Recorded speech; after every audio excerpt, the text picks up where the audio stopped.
Good afternoon. I'm librarian Megan with the STEAM team here at the Harold Washington Library Center.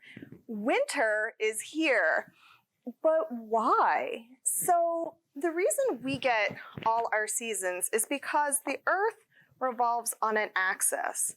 And now I bet you're wondering, what's an axis? Well, it's like an invisible line that goes through the center of the Earth.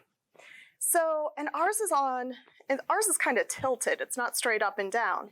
So as the Earth goes around the sun, sometimes parts of the Earth are closer to the sun, and sometimes they're farther away. So right now, here we are in Chicago, and we're pointed kind of away from the sun right now. So that means our days are shorter, and because we don't have as much sun, do you think it's hotter or colder? That's right, it's definitely colder, and that's why winter feels so cold. So while it's winter here in Chicago, now down in South America, it's summertime. Can you imagine having the holidays during summertime? That'd be interesting.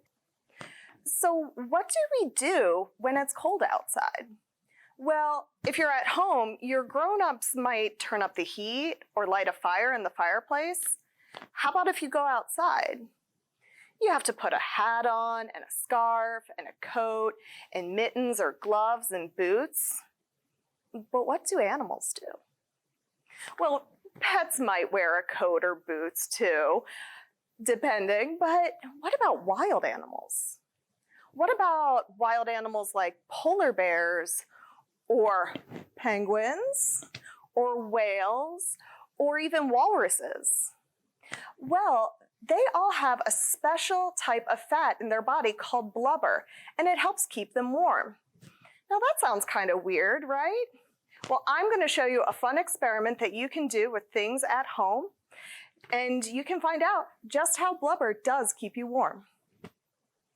Okay, so before we get started with our experiment, I have a really important question to ask you. So how many penguins do you think a polar bear eats in a year? I'll give you the answer at the end of our experiment. Okay, so for our experiment, we have a bunch of household items. So first we're going to need a bowl and some ice, some tap water, some plastic bags. You can definitely use plastic bags. I'm actually, for both of these, I have some gloves as well. Now, I need the gloves because unfortunately my hands are too big for the plastic bag. So, and then you're gonna need some shortening. So I have some Crisco. All right. So the first step is put your ice in a bowl, which I've already done. And then I am going to add my water.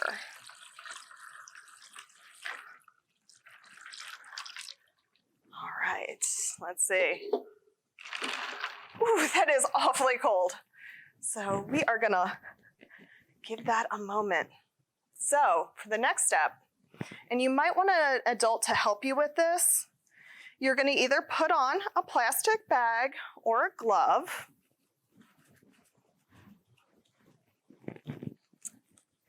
And then you're gonna take your tape and you're going to secure it to make sure it's waterproof. Now you can use a grown-up to do this. I practice doing it myself. So look, I can do it all by myself, but it's easier. It's definitely easier if you have a grown-up. So there, don't tape it too tight or you're gonna cut off circulation and nobody wants that. All right, so the next part is the funnest part and also the messiest. So obviously those two things go hand in hand. Hand.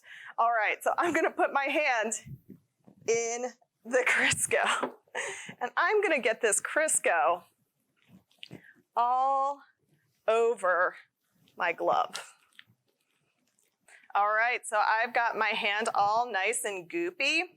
And so now I'm going to put it in a plastic bag. Like I said before, my plastic bag's a little too small for me, so I'm going to, once again, tape it down really good.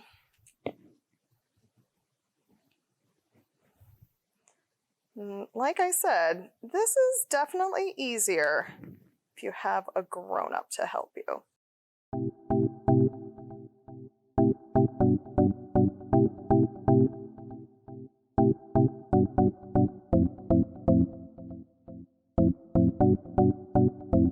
All right, so I've got my flipper. It kind of looks like a whale's fin, or maybe a walrus's flipper. And now I'm gonna see how it feels in the water. So I'm gonna try again, see how this one feels. Ooh, ooh, that is cold. I do not want to keep my hand in there. All right, now my flipper with my blubber. I actually can barely feel the cold. It doesn't bother me at all. It just feels, you know what? It feels like I'm taking a nice dip in a pool in the summertime. So there you go. That is our blubber experiment. So that was our blubber experiment. Thanks so much for joining me. And you know what? Before I let you go, I promised you an answer to how many penguins a polar bear eats every year. Well, the answer might surprise you because, in fact, it is 0. Polar bears live in the northern hemisphere, while penguins live in the southern hemisphere. So while it's winter for the polar bears, it's nice and summer for the penguins, although it's the Antarctic, so it's still pretty cold.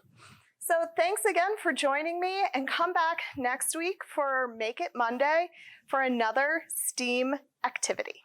Thanks, bye.